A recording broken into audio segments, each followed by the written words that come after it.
Hello, good morning. Amuk stream se amuk tawrabane ado amuk kano tawsire. Internet amuk tatkhre. Hawrasi ka video se kahaina matam manghalagun se koina last ki Kalagi Mahousa gi third suba hadi third suba video ina tawrasi ko. Sina last kanoni aina just haisagi badani ko. Koigi kahaina aina tawsari se ngarang comment pirakpada khitang hadi kaya haini khanghaningbado aise matam manghanba nattena ko adugi warini ko aise hadi matam manghalle adugi kano tawre video se yam sangdohalle darkar leitabada hairebe ko adu darkar leitabadi nattiba sise Kalagi Mahousa se tashena luba yamna hadi bhab tadaba wareng ama oibagine ko aduguna kaya haini exam point of view da khatang tapiyo samlap na hai du aina taksari se ai sa khangjana ba ni ka seng gi hai ro ga di ko so ai di samlap na tawjaninde ko na samlap na tawda ai sa gi yam phina jade so ai explain the void taraga di ai explain se dum yam phasana ai di tawjaningi adu mayam khangbiro ka ai di yam sangdo e khan taraga di kaisu kaide ko kaya haini adum skip tawbiyo ko aduga aigi oinadi ai PYQ sida sa nainarakadaba PYQ se khumba ngamjanabagidamaktane sigi aina yam sangna explain tawjarise ti khumba hadi ngamnaba mawongdaneba aina explain tawjarise kaigumba hadi question se 10 mark compulsory question hangak taragadi wareng se kaba hadi Kalagi Mahousa se kaino haibse chap chana khangda taragadi kaba tawraga adum question da khumba yaba nattebako aduduna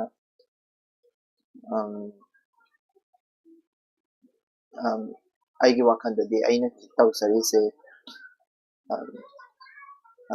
kasu kaidabra na khanjai ko hawrasi ko ai hana pazarake ngarangni makhadani ko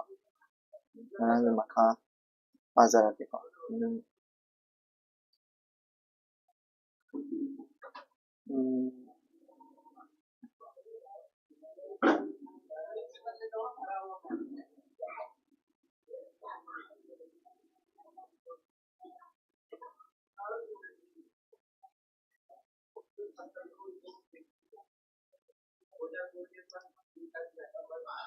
Okay. ai hawbadaina loiba bokse adum pathokjarage phatlauna aduduga explanation tawjarake ko kona aduduga ano tawse kala punamak yauraba sadaran oiba wafam amaga haihauba chummi kalagi pot aibasi kalakara adugi nunggi bak phongdokpa oiba yai madugi pot adu samajta kanaba karigumba ama oibasu yai adubu ani asige wangmada mathakta kala haibasi masa matomata mapung phana lepchaba ngamlaba pot amani a things in itself kala haibasi miyoiba amagi amaga marakta sakhangnahanba faungnahanbagi thau asi pangthokpagi mathakta masa matomatagi adhikarna hingchaba lepchaba ngamlaba pot amani kalagi pot amagi manungda yaugi khonjel wahei movement natraga canvas mathakta machu sizinaduna yekningiba murti kaya nung natraga leitonda sagatkiba hatliba murti mami kaya samna harabada kalagi mawong mata form laijai kalakar aduna sizinariba medium adugi chatnabi niyam ainsing adu ingadabani wai pareng amagi manungda larik iba mi amagi pukninggi wakhalga masak adu yauramba yai adubu wai pareng adubu vyakaran niyamsing adudi inba tai ayekpa drawing amada yekliba mi aduna pamliba adu phongdokpa tai statue amada kanagumba mi amagi long suit ki mawong matau utlamba yai adubu murti adu karigumba nungna sarabadi pandam laktuna sariba mi adugi tongsa amso sagaliba visual animak nunggi adugi chatnabida onthokpa tai ꯁꯥꯔꯤꯕ ꯅꯨꯡ ꯑꯗꯨ ꯇꯣꯡꯁꯥ ꯑꯃꯁꯨꯡ ꯐꯤꯒꯤ ꯃꯇꯧ ꯃꯥꯟꯅꯅꯕ ꯀꯥꯟꯅꯗꯕ ꯑꯔꯦꯝꯕꯗ ꯑꯣꯠꯅꯩꯕꯗꯤ ꯆꯨꯝꯗ꯭ꯔꯦ꯫ Medium ꯈꯨꯗꯤꯡꯃꯛꯀꯤ ꯃꯁꯥ ꯃꯁꯥꯒꯤ ꯑꯣꯏꯖꯕ ꯅꯤꯌꯝ ꯀꯌꯥ ꯂꯩꯖꯩ꯫ ꯀꯥꯂꯥꯒꯤ ꯄꯣꯠ ꯑꯗꯨꯅ ꯅꯤꯌꯝꯁꯤꯡ ꯑꯁꯤ ꯏꯟꯕ ꯇꯥꯏ ꯅꯠꯇ꯭ꯔꯒꯗꯤ ꯑꯔꯦꯝꯕꯗ ꯃꯥꯡꯖꯕ ꯇꯥꯏ꯫ ꯀꯔꯤꯒꯨꯝꯕ ꯋꯥꯍꯩ ꯑꯃꯈꯛꯄꯨ ꯇꯣꯡꯁꯥ ꯑꯣꯟꯊꯣꯛꯅꯕꯗꯤ ꯋꯥꯍꯩ ꯑꯗꯨꯒꯤ ꯃꯁꯥꯒꯤ ꯋꯥꯍꯩ ꯑꯣꯏꯕꯒꯤ ꯃꯇꯧ ꯋꯥꯔꯗꯅꯦꯁ ꯑꯗꯨ ꯃꯥꯡꯖꯔꯕꯅꯤ꯫ ꯃꯇꯝ ꯑꯁꯤꯗꯗꯤ ꯃꯁꯤꯁꯨ ꯇꯣꯡꯁꯥꯒꯨꯝꯅ ꯇꯧꯕ ꯇꯥꯔꯦ꯫ ꯑꯁꯤꯒꯤꯁꯨ ꯃꯊꯛꯇ ꯄꯣꯠ ꯍꯥꯏꯕꯁꯤ ꯉꯝꯈꯩ ꯅꯥꯏꯕꯅꯤ ꯐꯥꯏꯅꯥꯏꯠ ꯊꯤꯡ ꯀꯣ ꯑꯌꯦꯛꯄ ꯂꯥꯏ ꯑꯃꯒꯤ ꯑꯔꯣꯏꯕꯗ ꯉꯝꯈꯩ ꯃꯔꯤ ꯂꯩꯒꯗꯕꯅꯤ꯫ ꯂꯤꯂꯥ ꯑꯃꯅ ꯅꯠꯇ꯭ꯔꯒ ꯏꯁꯩ ꯑꯃꯒꯤ ꯑꯍꯧꯕ ꯑꯃꯁꯨꯡ ꯑꯔꯣꯏꯕ ꯍꯥꯏꯕꯁꯤ ꯂꯩꯒꯗꯕꯅꯤ꯫ ꯑꯗꯨꯕꯨ ꯃꯈꯣꯏ ꯑꯁꯤꯅ ꯃꯤꯒꯤ ꯄꯨꯛꯅꯤꯡꯗ ꯄꯤꯔꯤꯕ ꯑꯕꯤꯒ꯭ꯌꯥꯇꯥ ꯑꯗꯨꯒꯤꯗꯤ ꯉꯝꯈꯩ ꯅꯥꯏꯗꯦ ꯑꯍꯧꯕ ꯑꯔꯣꯏꯕ ꯍꯥꯏꯕ ꯂꯩꯇꯦ꯫ ꯑꯕꯤꯒ꯭ꯌꯥꯇꯥ ꯑꯁꯤꯗꯤ ꯑꯔꯣꯏꯕ ꯅꯥꯏꯗ꯭ꯔꯕ ꯍꯣꯟꯗꯣꯛ ꯍꯟꯖꯤꯟ ꯑꯀꯥ ꯑꯀꯨꯝꯒꯤ ꯁꯔꯨꯛ ꯃꯆꯦꯠ ꯑꯃꯠꯇꯅꯤ꯫ ꯑꯗꯨꯕꯨ ꯀꯂꯥꯒꯤ ꯄꯣꯠ ꯑꯗꯨꯗꯤ ꯑꯀꯣꯏꯕꯗ ꯂꯩꯔꯤꯕ ꯄꯣꯠ ꯄꯨꯝꯅꯃꯛ ꯑꯗꯨꯗꯒꯤ ꯈꯥꯏꯗꯣꯛꯇꯨꯅ ꯊꯝꯕ ꯌꯥꯔꯕ ꯃꯁꯛ ꯇꯥꯛꯄ ꯌꯥꯔꯕ ꯄꯣꯠ ꯑꯃ ꯑꯣꯏꯒꯗꯕꯅꯤ꯫ ꯑꯌꯦꯛꯄ ꯂꯥꯏ ꯑꯃꯅ ꯚꯥꯔꯒꯁ ꯑꯃꯒꯤ ꯂꯝ ꯀꯜꯂꯤ꯫ ꯁꯤꯝꯐꯣꯅꯤ ꯑꯃꯅ ꯃꯇꯝꯒꯤ ꯃꯇꯨꯡ ꯏꯟꯅ ꯄꯨꯡ ꯑꯃꯒꯤ ꯁꯔꯨꯛ ꯃꯔꯤ ꯊꯣꯛꯄꯒꯤ 3 ꯆꯪꯏ꯫ ꯂꯤꯂꯥ ꯑꯃꯅ ꯚꯥꯔꯒꯁ ꯀꯌꯥꯒꯤ ꯂꯝ ꯑꯃꯁꯨꯡ ꯃꯇꯝꯒꯤ ꯉꯝꯈꯩꯒ ꯄꯨꯡ 2 ꯆꯪꯏ꯫ ꯃꯐꯝ ꯑꯃꯁꯨꯡ ꯃꯇꯝꯒꯤ ꯄꯥꯡꯈꯩꯒꯤ ꯑꯔꯣꯏꯕ ꯉꯝꯈꯩ ꯅꯥꯏꯕ ꯍꯥꯏꯕꯁꯤ ꯀꯂꯥꯒꯤ ꯄꯣꯠ ꯑꯃꯒꯤ ꯃꯇꯧ ꯃꯑꯣꯡ ꯁꯦꯞ ꯍꯥꯏꯕꯁꯤ ꯂꯩꯒꯗꯕꯅꯤ ꯍꯥꯏꯕꯁꯤ ꯇꯥꯛꯂꯤ꯫ ꯎꯄꯅ꯭ꯌꯥꯁꯀꯤ ꯃꯔꯝꯗ ꯏꯕ ꯁꯤꯡꯊꯥꯔꯕ ꯔꯆꯅꯥ ꯑꯗꯨꯅ ꯏ. ꯑꯦꯝ. ꯐꯣꯁꯇꯔ ꯗ ꯑꯅꯥꯇꯣꯂꯤ ꯐ꯭ꯔꯥꯟꯁꯀꯤ ꯊꯦꯁ ꯍꯥꯏꯕꯁꯤ ꯄꯨꯡꯖꯥ ꯂꯦꯞꯄ ꯒ꯭ꯂꯥꯁ ꯑꯥꯋꯔ ꯒ꯭ꯂꯥꯁꯀꯤ ꯃꯑꯣꯡꯅꯤ ꯍꯥꯏꯈꯤ꯫ ꯑꯩꯈꯣꯏꯅꯗꯤ ꯃꯁꯤꯕꯨ ꯑꯥꯋꯔ ꯒ꯭ꯂꯥꯁꯀꯤ ꯃꯑꯣꯡꯗ ꯎꯗꯦ꯫ ꯋꯥꯍꯩ ꯑꯁꯤꯗꯤ ꯂꯦꯛꯆꯔ ꯔꯨꯝꯒꯤ ꯑꯔꯨꯕ ꯋꯥꯍꯩꯅꯤ꯫ ꯑꯗꯨꯕꯨ ꯑꯥꯋꯔ ꯒ꯭ꯂꯥꯁꯀꯤ ꯃꯑꯣꯡꯗ ꯎꯗꯦ꯫ ꯑꯗꯨꯕꯨ ꯑꯥꯋꯔ ꯒ꯭ꯂꯥꯁ ꯑꯁꯤ ꯅꯠꯂꯝꯗ꯭ꯔꯕꯗꯤ ꯋꯥꯔꯤ ꯄ꯭ꯂꯣꯠ ꯊꯦꯏꯁ ꯑꯃꯁꯨꯡ ꯄꯥꯛꯅꯨꯁꯦꯒꯤ ꯆꯔꯤꯇ꯭ꯔꯁꯤꯡ ꯑꯁꯤꯁꯨ ꯁꯛꯇꯤ ꯋꯥꯠꯇꯨꯅ ꯃꯈꯣꯏ ꯑꯁꯤꯅ ꯍꯧꯖꯤꯛ ꯑꯣꯏꯔꯤꯕ ꯃꯑꯣꯡ ꯑꯁꯤ ꯑꯣꯏꯕ ꯉꯝꯃꯝꯂꯣꯏ꯫ ꯄꯥꯔꯁꯤ ꯂꯨꯕꯣꯛꯀꯤ ꯔꯣꯃꯥꯟ ꯄ꯭ꯔꯤꯆꯔꯁ ꯇꯤ ꯒ꯭ꯔꯥꯟ ꯆꯦꯟ ꯑꯃꯒꯤ ꯃꯑꯣꯡꯅꯤ꯫ ꯔꯣꯃꯥꯟ ꯄ꯭ꯔꯤꯆꯔꯗ ꯐꯖꯔꯤꯕꯁꯤ ꯒ꯭ꯔꯥꯎꯟ ꯆꯦꯟꯒꯤ ꯂꯩꯔꯣꯡ ꯑꯗꯨ ꯅꯠꯇꯦ꯫ ꯑꯇꯣꯞꯄ ꯃꯤ ꯑꯃꯅ ꯒ꯭ꯔꯥꯎꯟ ꯆꯦꯟꯕꯨꯗꯤ ꯍꯦꯛꯇ ꯁꯦꯝꯕ ꯉꯝꯒꯅꯤ꯫ ꯑꯗꯨꯕꯨ ꯃꯐꯝ ꯑꯁꯤꯗ ꯐꯖꯔꯤꯕꯁꯤ ꯏꯔꯤꯕ ꯃꯤ ꯑꯗꯨꯒꯤ ꯋꯥꯈꯜꯒ ꯂꯩꯔꯣꯡ ꯑꯁꯤꯒ ꯑꯅꯤ ꯑꯁꯤꯒꯤ ꯃꯔꯛꯇ ꯂꯩꯔꯤꯕ ꯆꯨꯅꯕ ꯑꯁꯤꯅꯤ꯫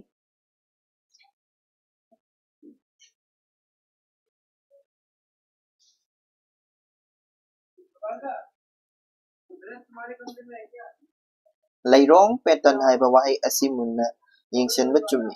ꯀꯂꯥꯒꯤ ꯃꯔꯝꯗ ꯆꯞ ꯆꯥꯅꯅ ꯋꯥꯍꯩ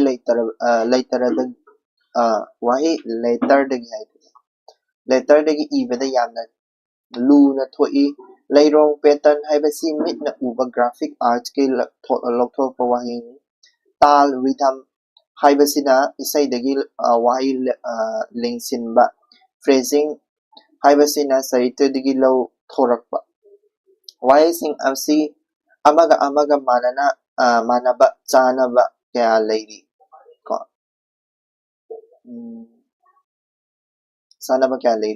ꯋꯥꯍꯩꯁꯤꯡ ꯑꯁꯤ ꯀꯂꯥꯒꯤ ꯄꯣꯠꯄꯨ ꯃꯁꯥ ꯃꯇꯣꯝꯇꯅ ꯑꯣꯏꯖꯔꯕ ꯄꯣꯠ ꯑꯦ ꯊꯤꯡ ꯏꯟ ꯏꯠꯁꯦꯜꯐ ꯃꯑꯣꯡ ꯃꯇꯧ ꯂꯩꯖꯔꯕ ꯄꯣꯠ꯫ ꯑꯦ ꯊꯤꯡ ꯋꯤꯠ ꯐꯣꯔꯝ ꯍꯥꯏꯕꯗꯤ ꯅꯨꯡꯒꯤ ꯑꯔꯨꯕ ꯑꯔꯊ ꯆꯦꯟꯕ꯫ ꯑꯦ ꯊꯤꯡ ꯋꯤꯠ ꯀꯟꯇꯦꯟ ꯑꯣꯟꯅ ꯇꯩꯅꯕꯗ ꯂꯩꯔꯤꯕꯁꯤꯒꯤ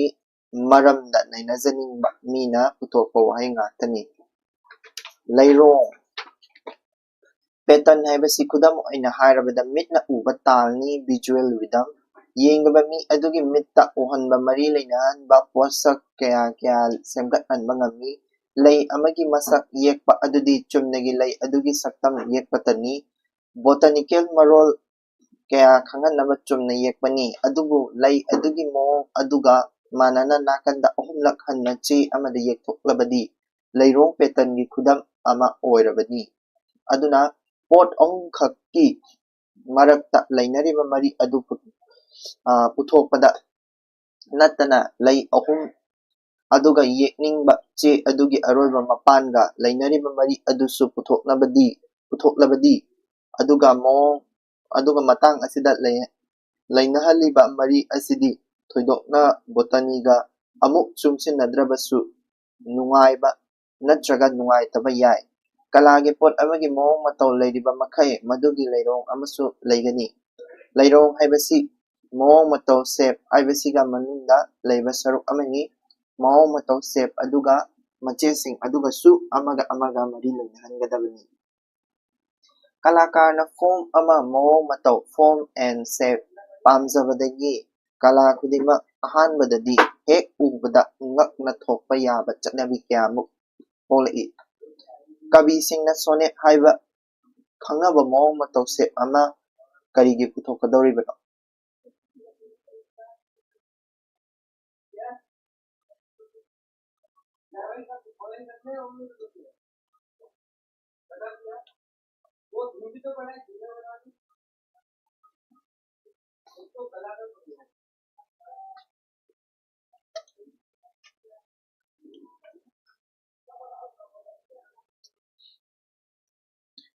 nakong asida pak chauraba lemlaba sanda chigi chanabi amaga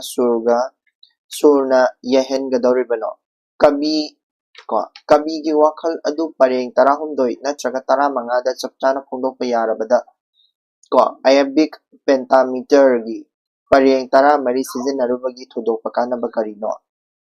Edward Learna Ostar gi hanuba All Men of Ostar aduga telabasu awanuksigi thalaba wari adu lirakpada ngakna thoknaraba limeriki mongda aduga loinana pareng asangba atenba asangbagi namuna lauduna amasung namuna asigi chanaba sandagi mong AABBA haibasi sizinaduna inaba khalamlibano sonnet ki form haibasi karidagi tholaklibano miyoibagi pukningda atuppa kachinna miyoibana yanaduna phajababu mihaujaba haina khangnarjaraba aesthetic pleasure sang manabagi chana chinabagi khal manabagi sandagi laironggi order harmony balance rhythm pattern mihaujaba khawrangjaba langtaknajaba ama lady haina pakom piba tai bracket manungda Eric Newton's The Nature of the Arts haiba European Painting of Sculpture 1941 dagi Manipuri da Dr. I.R. Babu Singana handokpa sigi no kano se haidi essay se direct iba mi sidi Eric Newton ne buko aduga masise translation tawbibana Manipur dagi Dr. I.R. Babu Singa ne buko explanation tawsarage ko MC class dagi budugi okay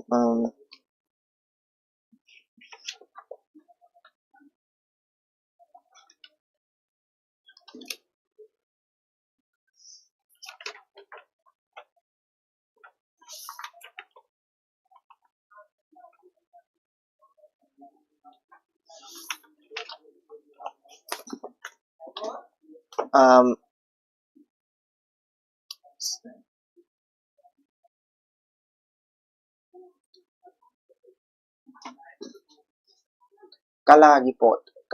pot I will say today so hari se ko Kalagi pot se ko Kalagi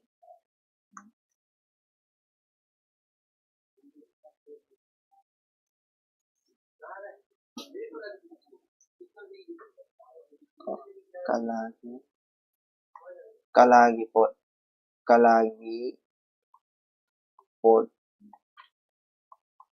pota yauba masaksi ko important topic ni ko sise sisa mawon de yauba masaksi ko harake mamangda nainagiba kharaga mamangda nainagiba pot khara hana harake ahamada nunggi babki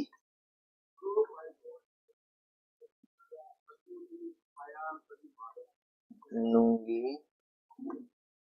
bath fongdokpa nunggi bath fongdokpa habidi aidi akoigi inner vision haitare ko inner vision fongdokpa haitare inner vision fongdokpa masi se point natraga poem ama ire khalo poem dugi inner vision haidi point tuna pamiba inner vision ko adugumado fongdoktoini natra lai ami lai dugi ye iba mi dugi inner vision ama fongdoktoini natra adagi samasta kanaba piba ko kanaba piba haidi lai ami lai dugi haidi uses haitare ko manam society duda kadi message piningi khotningi dani ko adagi masa matomta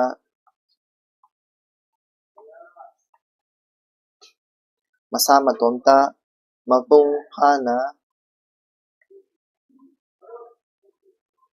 phana lepchaba ngamba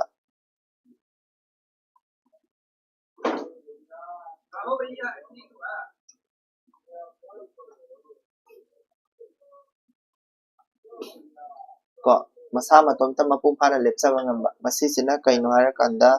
a thing in itself ko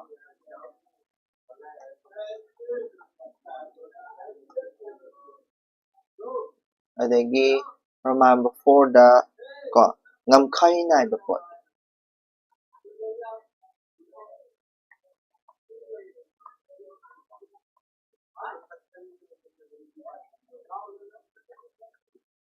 self-contained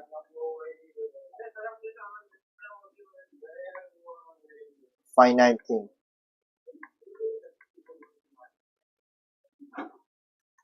ko 5 ta koigi magi pattern adi ngamkhai naiba pot lere adaga pattern leisaba haitare pattern masagi pattern leisaba ko adagi rhythm leisaba phrasing leisaba ko leirong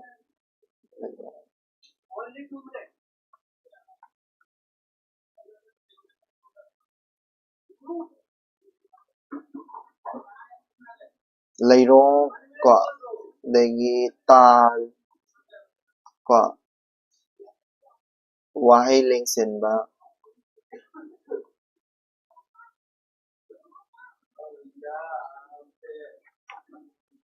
ko sigumba and then natre haragana 6 ta convention haita chatnabi convention ko sisina koina koigi order ko harmony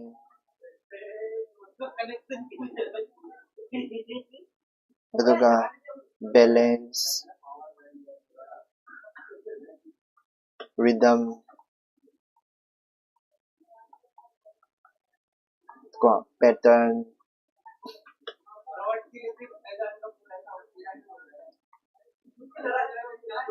dagi convention ko si mayam sing chine aduduna si mayam sing se kalagi kala magi pot amada yawgadriba haidi mai properties natane yawba masak sing asi sing se cd explain tawgre ko mamang da explain tawgre nunggi bab phongdokpa si explain tawgre ko nunggi bab phongdokpa sida adagi samasa kanaba pot ko haidi samasa kanaba pot haidi masaigi ai kaladubu yekpiriba kaladubu pamjariba miduga aiga leinaba mari gaina mamang su yamam haigre ko adudagi ne fine arts kari kara lai do fine arts commercial art kaina lai do sidagi ni ko adagi sigi moi mari se explain tawdribu ko adagi masa matomta mapung phana lepchaba ngamba si harakebo ko masa matomta mapung phana lepchaba ngamba haise kari marang ni haino hairake ko 3 point number 3 se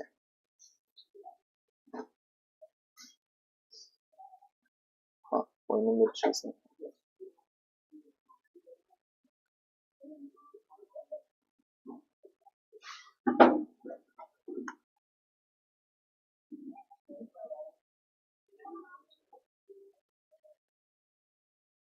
point number 3 se ano sa rakya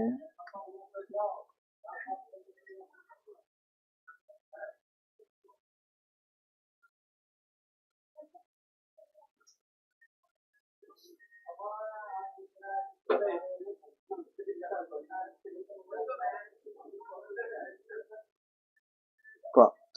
Sdesta kari marang gino masa hari se ay di masama tom ta lepsa mangamba mini hari se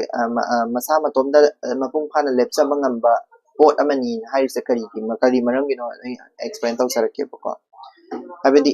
kogi art ay bese magi form lay se ko art ay bese kaino ay di kala ay bese kalagi kala ay bese kadaw harakanda ko matomta lepsa bangam se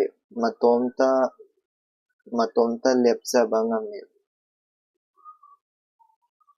ngamba ko adhikar de hinjab adhikar masagi adhikar lay se adhikar na masagi adhikar lay se ba mi amagi style ni ay tare ko masagi adhikar lay ko aduga kaigino masi kaigino lay hai se kaigino ay di masagi form lay se mo mataw lay se mo ko mataw lay se ko mo mataw lay hai di form the lay mai masagi mo mataw form the lay ko ay di kaino tawraga ay di example lama pirakyo ko lyric examples pirakana gyan tani ko kala ay se magi masagi adhikar lay masagi mo mataw lay se form lay se ko matha matom ta marom do lep sa bangam mi ay se kari gino ay se harakyo ko writer male writer ay se lari ba mi ni ko writer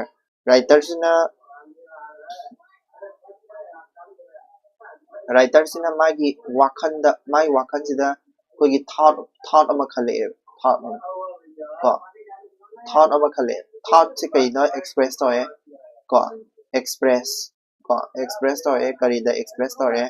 kari ge through da wahai pareng ko sentence ama da express to hai ko magi thought se express to hai ni ko wahai pareng sentence abi se form litro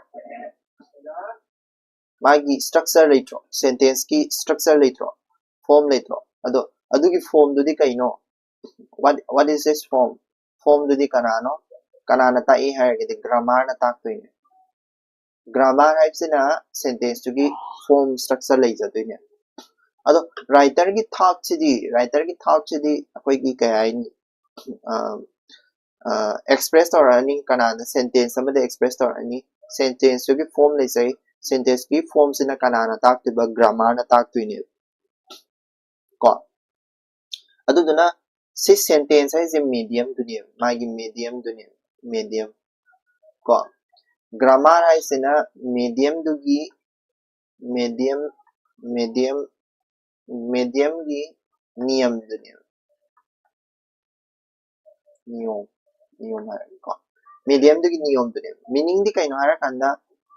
rule masagi rule lama lay jaba tare sentence se masi se kala ko grani se kala ko rani kari gina hara kadi writer amagi thought to express to amin ado kala gi magi medium gi masagi niyom lay jare ai isagi niyom lay tare kadi ai isa se maron do masa matom da lepsa bangami khanja doine haidi masagi adhikar lay ba habedi kaino masagi niyom lay ba habedi masagi niyom lay saba tongan ba niyom lay saba ita rule and regulation lay saba ita adu dunia masagi matau leizaba hai form leizaba hai niyom leizaba adudane aina writer na thought ama express to gara gadi sentence express to rakani kala ma on thorakani kala do adudu medium ne tawadu medium de masagi medium khudimaki every medium khudimaki ko adum haraka dise kaino haraka every medium khudimaki kadawa therefore ko medium khudimaki ko medium khudimaki niyam leisay niyom rule leisay aina example ama local pi by one ko writer gi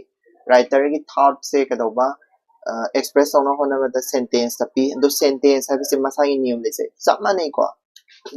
atay example me amam se lady like example ato pakra sa harak ko example ko koigi writer katana te ko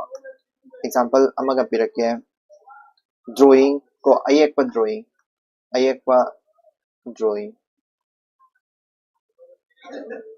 drawing se mana yelek tu se kaino mai apamba du ne yelek tu se na cha apamba ko apamba se kari gi through the yelek ani ko pencil na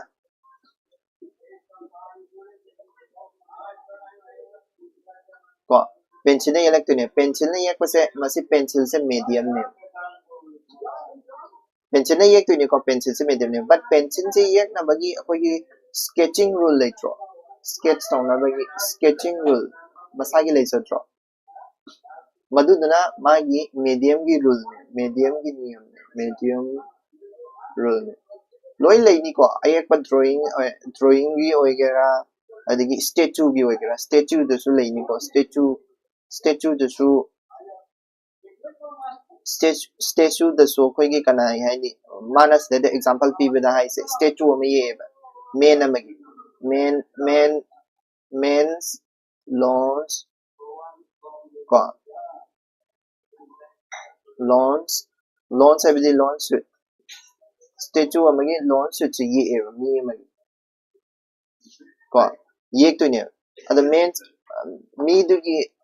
should to ye pamatam da mi du gi tongsa ai tare ko statue du gi mi du gi tongsa abdi magi mainly with features to human features to tongsa ko iko aduga magi dress leini ko human features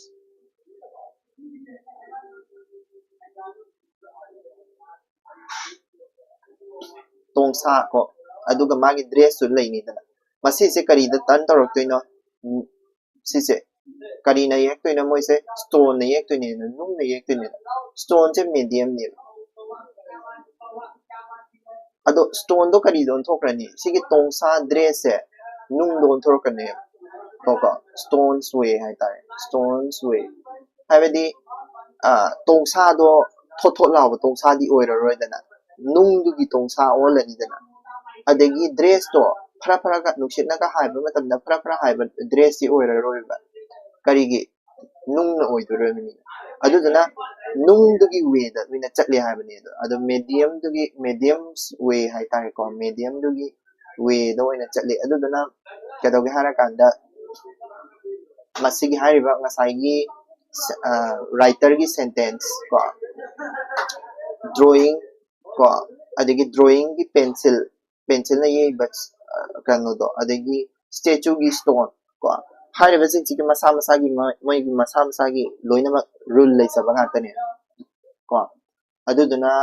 kala se masagi kai haini masa matomta mapung phana lepsa bangamba ko rule leisaba form leisaba masagi rule leisaba form leisaba pusa makatane pusa amani masagi rule leisai masagi form leitro ai sentence sama se kaina saige sentence sama se verb predicate adu dana sai kai form leisai rule leisa dro grammar gi rule ayek pa drawing da su sama ne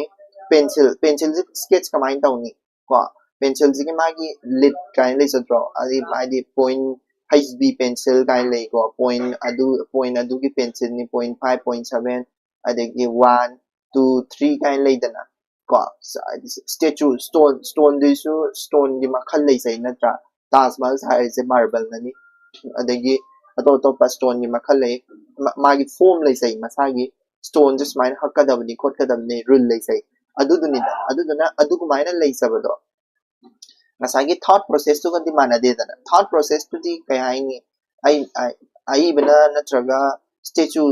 yekpaduna natraga lai ba mi duna mana khanjaba wakhanduna amane but tabadabu khalliba wakaldo pencil tawraga nung tawraga aduga natre haraga na sentence ama sijanaraga phongdoro ke hai taraga di masagi rule masagi form le jay adudo phongdo halaktene aduduna kala ese kala masamak se independent oina adum lei jay hasini mo ko form lei jabadina magi rule lei jabadina masa se tongana maromdom le sabangam sini mo ko mana haning se ko gyan dar ni ko me aduni aduga point number 3 later point number 4 means point number masagi ngamkhai naiba pot ko ngamkhai naiba pot ne id self contained finite things ne mas karigino masi sa har se karigino do ai sara ko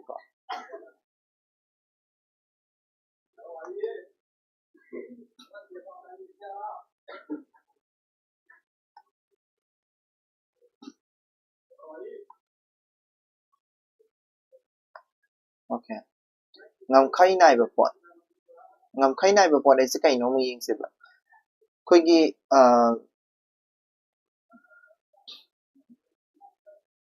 example loina pira ge ko sigidi example da ngamkhai naiba pot ai se example da ya ke ayak palai masagi example do ayak ko ayak palai lai ayak palai se self contained oya ai tai agadi page ama leitro ayak palai se sida se lai yek to ina tro magi boundary lei chatro ngamkhai mari lei sidigi hen medi aponte boundary lei chatro ayak palai adagi kudamoina lila isai leptabida sakprani lila isai seba ko ahoba roiba leitro ahoba aroiba leitro timing leitraba leitra adudune ko picture lere picture mana su se desa picture ka se piri ko picture se mana picture se magi desa magi square ya na pyramid ko square ya dagi kano se symphony every sound maset to ni ko every isai gi part ama khani ko isai gi adagi 3 quarter of an hour 3 quarter of an hour at 45 minutes ni ko adagi kane play drama ko mama sanage ay taragadi drama gi magi stage ama leni dana stage to ne mana ay sida several cubic yards ay stage to ne aduga may matam sana bay matam so leni na couple hours ko adumay tawdana haidi ngasai kala haiba potse kala se kadoga har kana ngamkhai nai magi kano lei sai ko mafam matamgi pangkhai haidi mafam matamgi pangkhai kala gi mo matau set lei ko harak tu se kaino mafam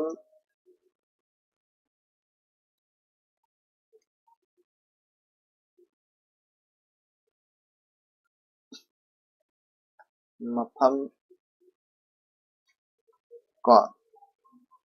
degi matam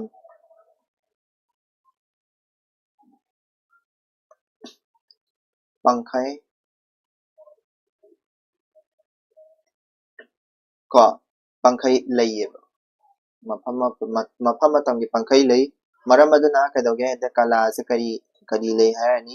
kalagi mo mato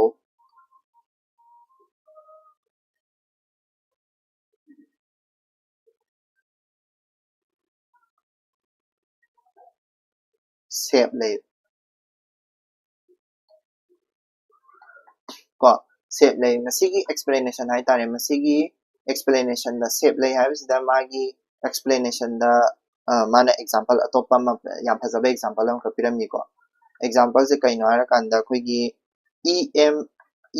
em Forsters haina mana Forsters na ACM ka mana ACM ka ko essay du da phongdo amase mana quote toraga hairi ko essay se da phongdo amase ko ACM ka essay du gi maming na ko essay se kanogi maram de ibani essay de maming do ape isa laudre ACM ka essay du da mana phongdo amase harake boko phongdo amase koigi essay du da mana explain torome kari part ama explain torome koigi thighs haina thighs thighs haina magi novel thighs novel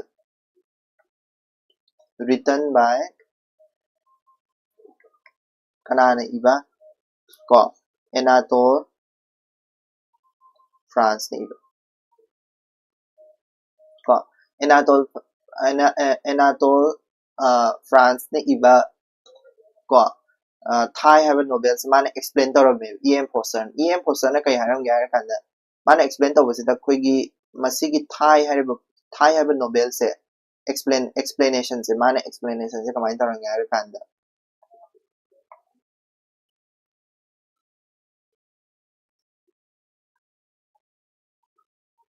ko explanation se kai haina explain tarang hourglass hourglass ne harage explain torobe ko ai harake ba hourglass ne na explain tori se kaino hourglass se kaino ba khoigi da smaina ma smain to ba ma lebdo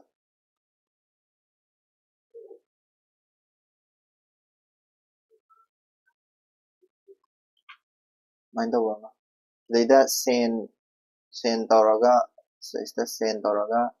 leidagi thadaraga sida ma tab ko si hourglass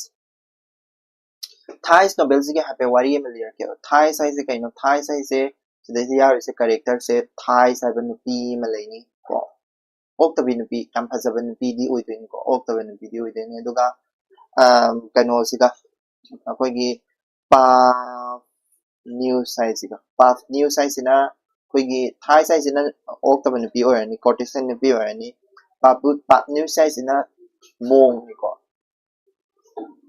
masisina courtesan lady ne courtesan ne ko aduga kadoga hara kanda sisina Thai size na courtesan ne aduga partner size na kano sini mong ni mabani se amaga je interchange toroktoine abidi courtesan sina phattaba oiramdoine phattaba sindagi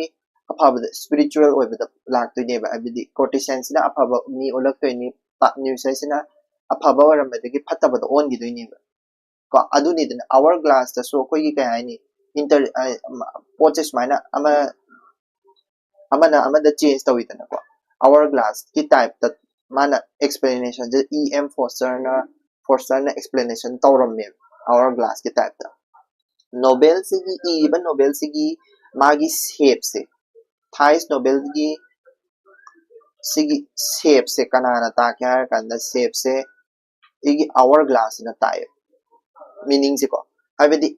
Forster na haram se kaino Thai cyber Nobel se hourglass ki explanation sina shape oiraga tai sine bars Nobels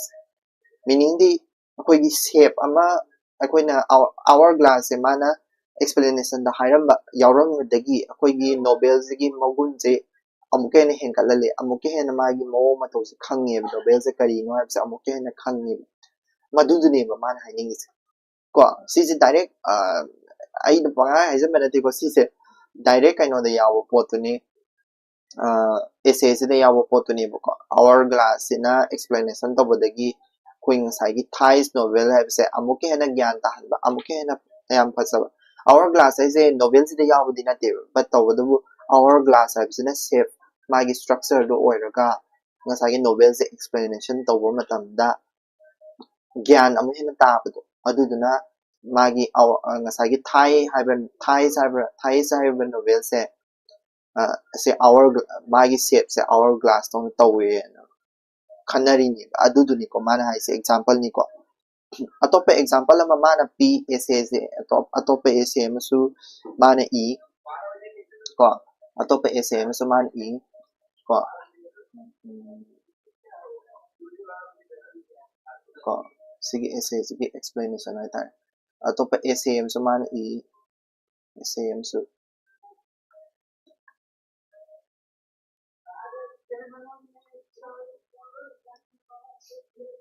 novel masu mana e karama novel no hara kanda koigi Percy love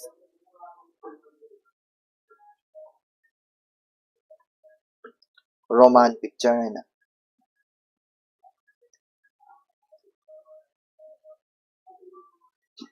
se sige roman picture hai ba magi piece of art hai tare ko koigi pot se kai no hara kanda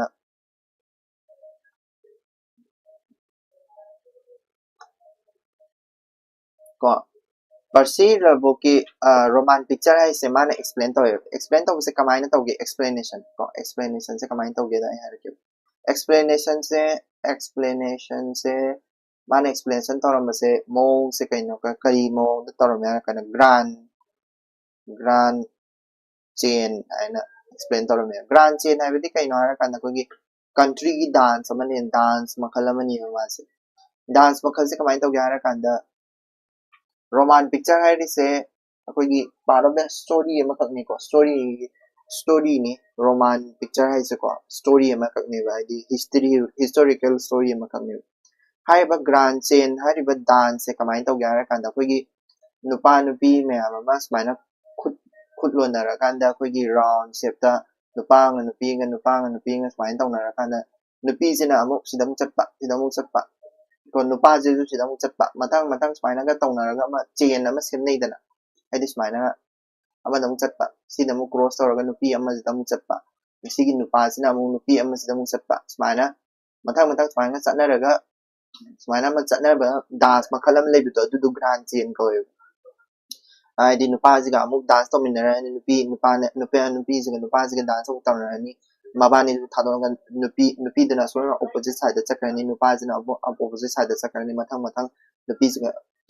ai di moi ring ama da semaga tawba dance to adugi style da tawi sine roman picture hai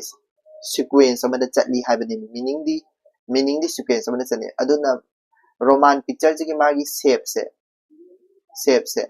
grand change ni sin hai meaning se ko sini example se sigi example se lyric ta piram be example se koina exam da karigumba koigi kala hai se magi shape lai hai do kari explain tawro haira taragadi example megi lyric ta piram be example se pi duini ko adu na hekta koichin koi pi ya ba na te ha ba lyric ta yawram me po se pi ga duini ba adu na lyric ta yawram me po se mesigi partial lubo roman picture hai se hai da taragadi mark to kashu mina pinning wo ha ba haidi haidi ओजादना पिनिंग तारागा सुना पंगीद इसलो या पोंते हाबा lyric तो पाद्रगदी अदुना lyric से कगा पामिनसी को पासी अदुनी लाइरिक से पाद्रगदी आइदी एग्जांपल्स को खंगबा ngam को अदुना लाइरिक से पासी को सिगी एग्जांपल से खुंबा ngam को एग्जांपल से इबा ngam हे अदुना अदुई तारागदी मार्क तो खरा वांग फंगबा ngam नत्रगदी कशु ngam आइदी पंगीद इसन में याबना ते हाबको second ngasai fourth suba laigre fifth suba magi kano lai koigi pattern lairong kari kara do lai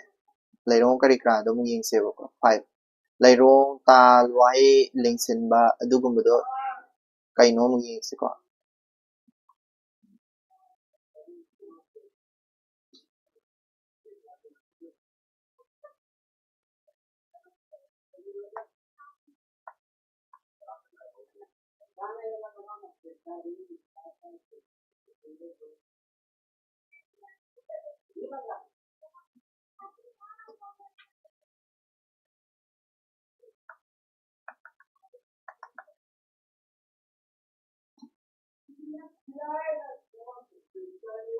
ꯀꯣ ꯌꯦꯡꯁꯤꯀꯣ ꯁꯤꯒꯤ ꯂꯩꯔꯣꯡ ꯇꯥ ꯂꯩꯁꯤꯅ ꯀꯩꯅꯣ ꯁꯤ ꯌꯦꯡꯁꯤ ꯍꯥꯏꯗꯤ एवरी आर्ट खुदिमꯛꯁꯦ ꯂꯦꯡꯁꯤꯟꯕ ꯂꯩꯔꯣꯡ ꯇꯥ ꯂꯩꯁꯤꯅꯦ खुदम ꯑꯣꯏꯅ एग्जांपल दा मा हाइसे कइनो एग्जांपल दा कोइगी ग्राफिक आर्ट अमा लेरे ग्राफिक आर्ट हाबदे कोइगी कइनो से ग्राफिक एक आर्ट को ग्राफिक आर्ट अमा लेरे लाई येकपा अमा लेरे अयेकपा लाई अमा लेरे ग्राफिक आर्ट से मागी पैटर्न लेने लैरोंग लेने लैरोंग लेने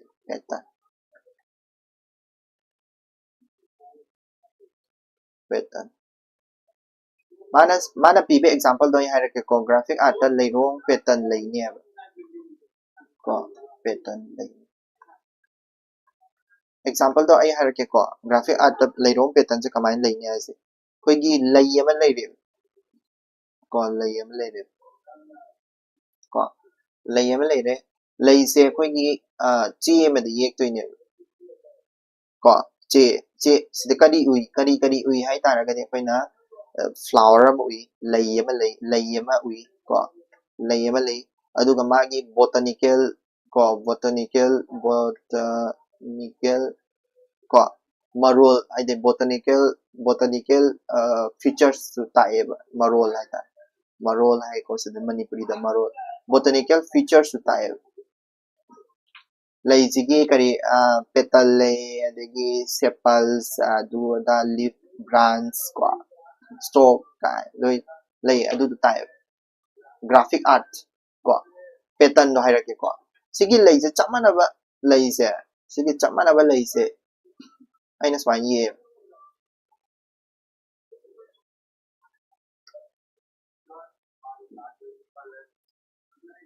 चमनबा लैसे ना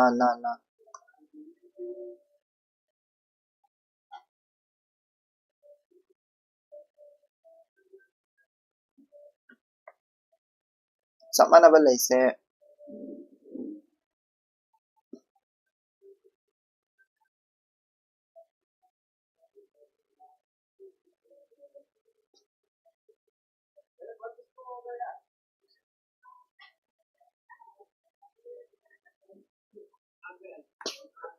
यो समनबा लैहोंसे अइना पैटर्न अमा दा थम्मे पैटर्न अमा हाइबदि कइनो सिनेबा अमना खरा चखले अमना खरा उमदरे अमना खरा समाय तौरे अनि मेदि थेंगनहले अमदि थेंगनद्रे का सि पैटर्न को समायना मोय लैसे अमा खतंग येलपो ओइ तारगदि करी फीचर्स थोलके हाइदि लैसे अमा खतंग येपसिगा लैसे अहुम मरी येक्सलकपसिगा करी द खेनागे योंको आयारा के explanation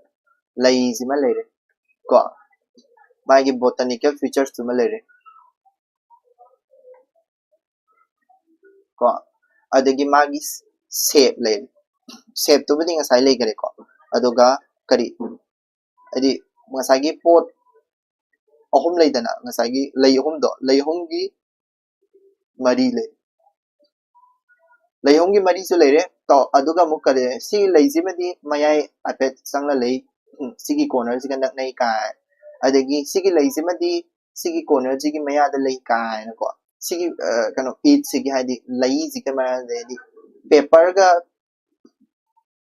ga lei gi mari ju tholi lei ga gi mari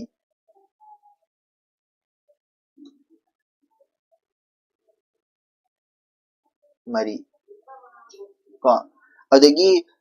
अतोप शेप हाइदि कय हाइनि पैटर्न सिदैसदा हपचलेजे कइनो सिदा हपचलेजे पुलप पुन हपचलेजे कइनो पैटर्न हपचले पैटर्न नमा हपचले pattern हपचले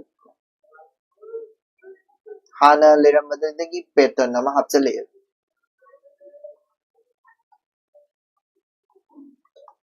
pattern hapchale ise kaigino pattern aina pattern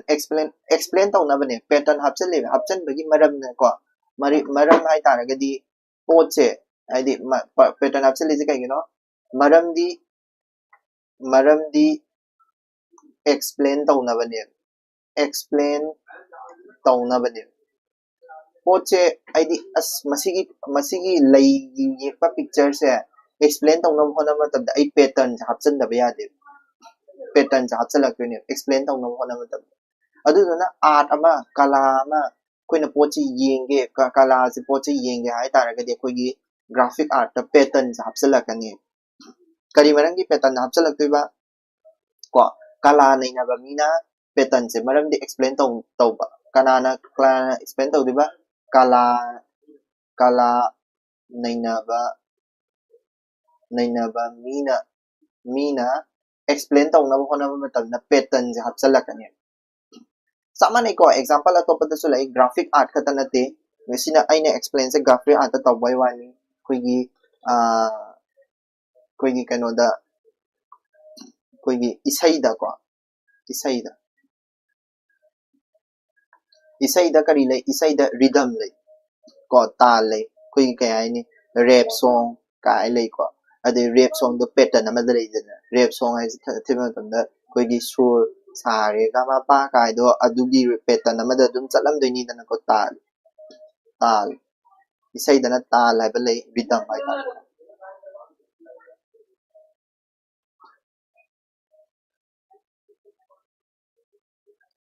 ko adagi sahitya na kari lai koigi phrasing phrase kamaina tawi ko phrase kamaina tawi koigi phrase se kamaina karamba pona hana i ko kudamaina introduction hana i kano main body mu i conclusion kai i ka haibise sahitya ko adugumba dune haudo iba khotba adugumba dune sini ko aduni art khudimak se kadoba shape leirong lei ta lei wai lingsin bagi mong lei phrasing adi sahitya de phrasing ase wai lingsin bagi mong dune ko wai lingsin ba ko order lei ko ma'am example P भी आ गए को order lei harmony lei balance lei rhythm lei pattern lei ko sin loi lei adagi convention lei convention point number 6 5 lei 4 lei point number 6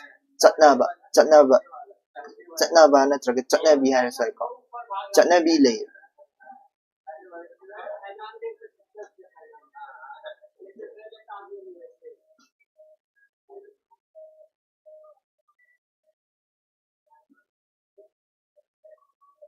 chatnaba convention yung ko chatnaba hai sida mu si yeng se chatnaba hai se kaino ko kalakar amagi form mo matawgi pamsabagi matungina mai pamsabagi matungina chatnabi lei jare ko chatnabi lei khudamaina example na pira talagi ko example da koi gi sonnet point ta sonnet habise lei sonnet se akoi gi kaya ni poem ta 14 lines leiba 14 lines leiba sibo koi sonnet ko sonnet se ayamana Shakespeare gumba adugumba gi poem ta ayama leigali ko sonnet in poems ko sigi 14 lines se kari marangi lei no koi 13 leitab 13 leibadi yadabra 15 leibadi yadabra 14 lei se kai gino ko ado 14 lei se kai no ara gadi akoina im si sibo akoina iambic pentameter hai kange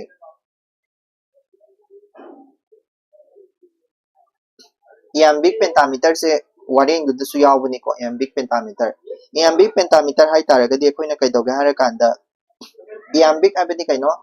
2 syllable hai syllable amana overturn oidiba syllable amana underturn or stress amakhak leiba ko aduga amana stress oiba amana unstress oiba ko amana stress oiba amana unstress oiba pentameter haragana 5 feet sang ba ni ko meaning di pulapun na kaya no 10 se level lay do ni ko ay di se level sa ko se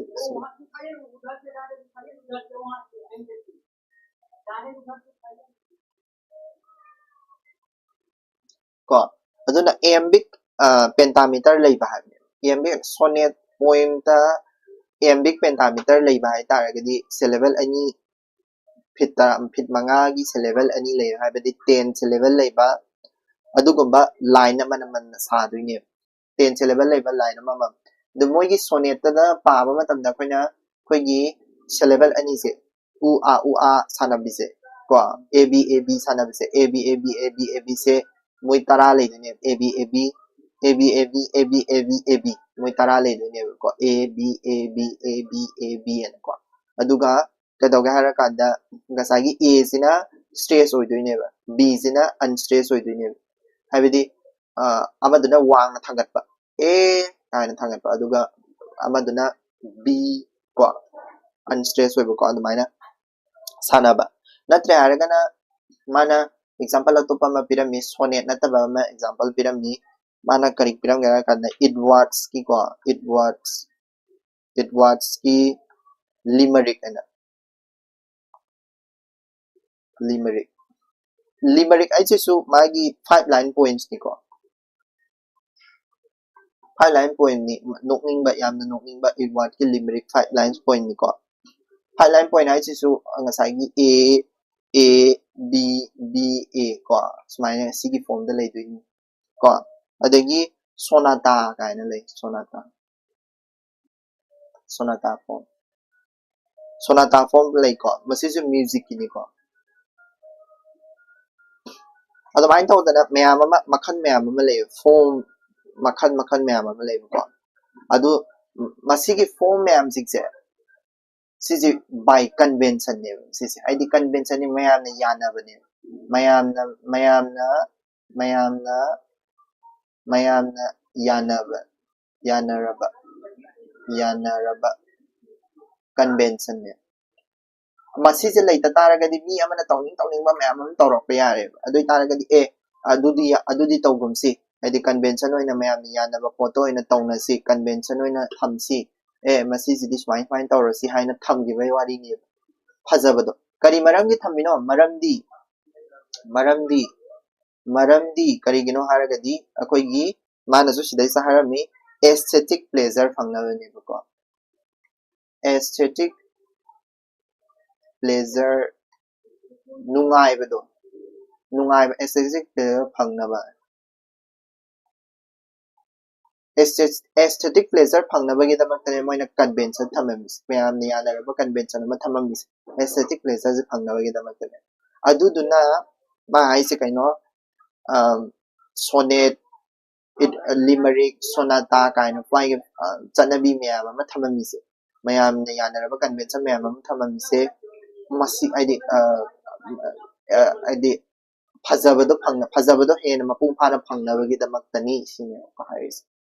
okay sida loire ko kalagi Mahousa do sida loire ko exam question neinarasi ko ai haijarake ko kamaina khumdoino habdu so haijarake duga 2016 da kamaina khumdoino en khumbada kadawge harakanda koigi ma kamaina phangani habdu so haijarake ba aduga exam point of view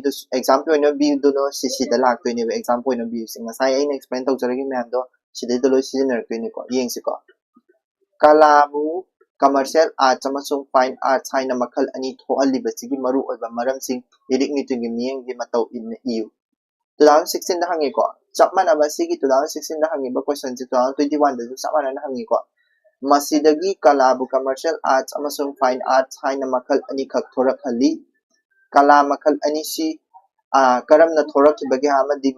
makhoibu karamna masak tangna mahona kibagi habdu irik nituni matung ina irau 2021 da hangi se 2016 da hangi se chap manai ko question se but tawadabu 2016 da di magi maram sig do hangmani hadi koigi yung ko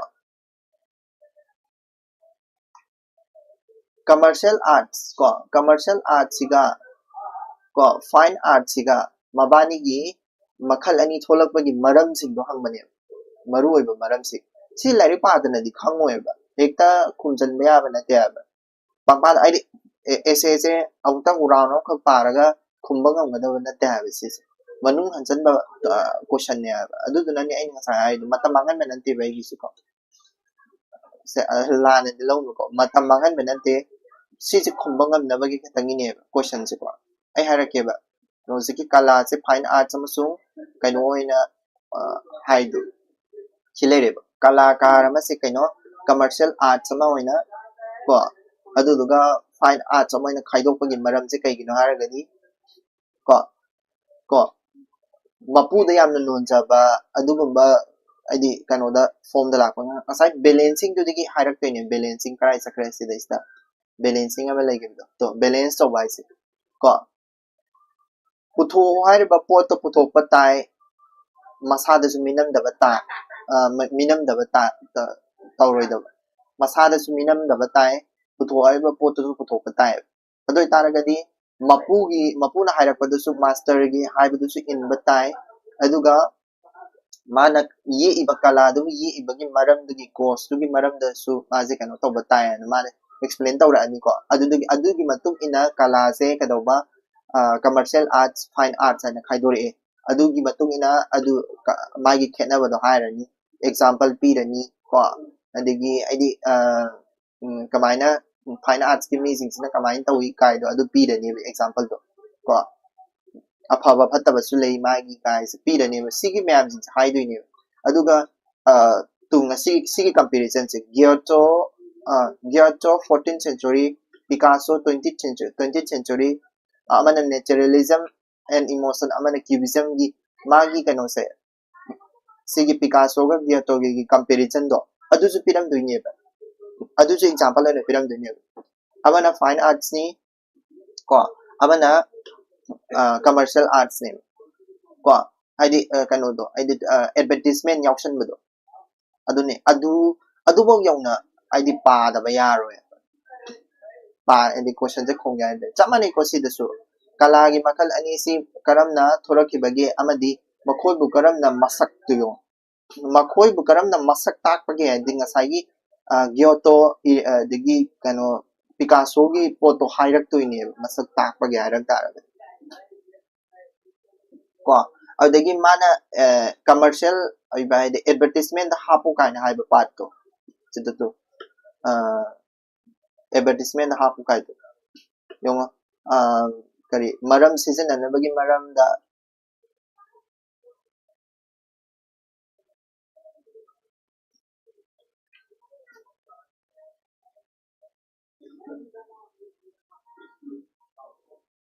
to Palestina gi su haise Palestina gi su spiritual part ama hapsat matam na ma do shit khidana phasana adumai tawdana akoi gi kai haini advertisement part ama su hapsalu na haigidro ngasai gi kano gidada id ngasai gi personal view as well as advertisement part ama su personal view social view du su hapsalu na haigidro adu me am do explain adu me am do tawraktoine cubism se advertisement hapsalu na haigidro advertisement hapsan taragadi ngasagi Picasso di photo samaj na amena khangba henni kaina haigidro balancing ama purak nam gidro aduga haidini haida byaro ba point masa manung da mayam ama leigidro mayam do adu mayam do haidini aduna video se hangatlaga dum yengbiu ko se id ai su pangta ta pa dinate khumdoi ba poto id irik ni te na hairam ba poto aduma khumdoi ne ba ekta fine art ai se kaino commercial art se google da ta na ye khumgada ba nate ko aduduna peses id essays ma par ko matam da essay du yaru ba poto ina khumgada ne ko adegi yung ko postal stamp Shakespeare gi Hamlet na oiraga Niagara ising chaibina samudragi ithak ipon 2022 da hangmani ko 2022 da question nama ka hangi 20 mark ta postal stamp Shakespeare gi Hamlet na oiraga Niagara ising chaibi samudragi ithak ipon singthakta leiba un mapai na kalagi oiba polam oidibagi maram kalagi Mahousa gi Wareng gi matung ina irau answer di point nama kakta neba karino postal sam Shakespeare ge Hamlet ti kanino mina sabani negara ising chai bi samudra gi ithak ipom chingthak tek daliba ulma pai dadi kari moididi natural oiba pot ne aduga tang hairam maga yabra natural oiba pot oiba gi ni moidi kano kala gi pot na te na hairam badi yabra yaroiba ngasagi hawdagi hawraga point ma'am do loy hairak tabne makok tagi hawraga yo stay ya ba point to kaino ko ya ba point to kaino kala haiba se kaino point sigi haiba se haibiran afaba kala haiba se kaino point haibirani kalakar da craftsmanship yawgadabani haiba se ma habirani kalpana yawgadabani kala da sizim so habirani adu example pira sai pidra so yai ko adagi kala da nungai ba haiba pochim su yawgadabani ko adagi kala da society gi yanaba audience gi yanaba su satkadabani isagi kaino su isagi oiba isagi self esteem or isagi oiba kalagi isagi express tawna bai pot su isana adu su mangaloi dabani isagi ethics su mangaloi dabani adagi materialistic oiba pot su hapkadabani spiritual oiba pot su hapkadabani adagi practical demand su thamgadabani personal kalakar duna pamsaba integrity dusu aidi kahendana thamgadabani sipuna maksa hairak toini ko adagi yongo yongo commercial kalakar adagi kari pot ani do ngasagi commercial kalakar natraga psychological exhibitionism ko asi se kadawa puthokadoriba potugi pot puthoriba putho hariba potu puthoba tai adugi masada minam basu tawroidabani ko siga su haidini example pidro sai ko 20 mark ni na siguma hariba pot sing se loina ma hapakadawni haibidi ngasagi kaino duda kari degi mo yung ko si haro sai tu si kalagi pot yawa machaksing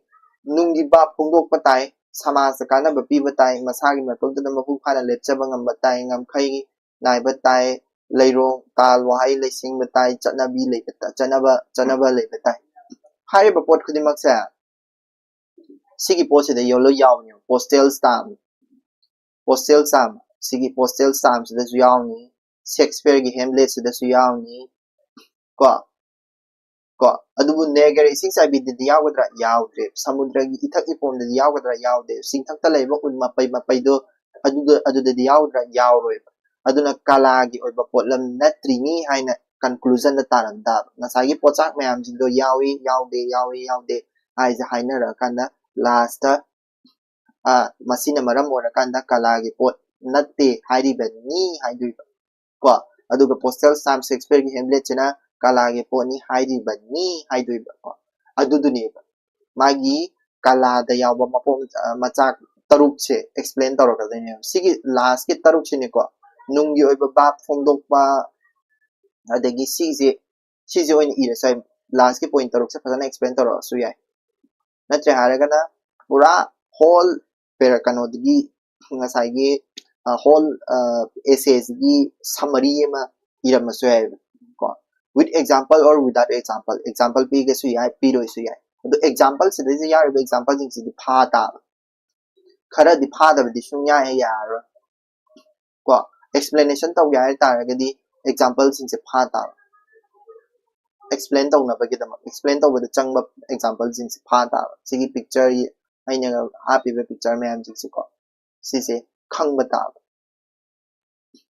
yan dai ko aduni haidi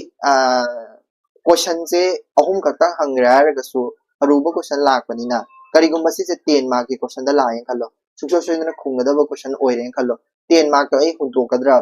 ai padre adu ta hunto ta ra di aina optional da 300 me am phangni kai di na question abu hunto pa ya de ba 300 phang ya ta ra di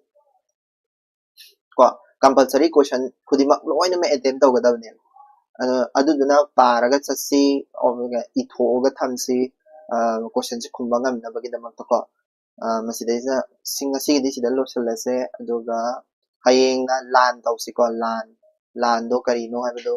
ꯑꯗꯨꯝ ꯇꯧꯁꯦ ꯑꯗꯨꯒ ꯌꯥꯅꯤꯅ ꯈꯜꯂꯦ ꯑꯇꯩꯗꯤ ꯀꯩꯁꯨ ꯃꯊꯪ ꯁꯤ ꯂꯥꯟꯁꯦ ꯂꯣꯏꯔꯀꯥꯟꯗ ꯀꯩꯅꯣ ꯇꯧꯁꯦ ꯀꯟꯁꯕꯣꯗ ꯄꯥꯅꯔꯣꯀꯣ ꯀꯟꯁꯕꯣꯗꯗꯣ ꯑꯩ ꯗꯥꯏꯔꯦꯛ ꯄꯥꯕꯗꯤ ꯉꯝꯃꯣꯏ ꯁꯃꯔꯤ ꯑꯩ ꯄꯤꯔꯒ ꯀꯣꯏꯁꯟ ꯅꯩꯅꯁꯦꯀꯣ ꯑꯗꯨꯒ ꯑꯗꯨꯃꯥꯏꯅ ꯇꯧꯁꯦ ꯊꯦꯡꯛ ꯌꯨ ꯁꯣ ꯃꯆ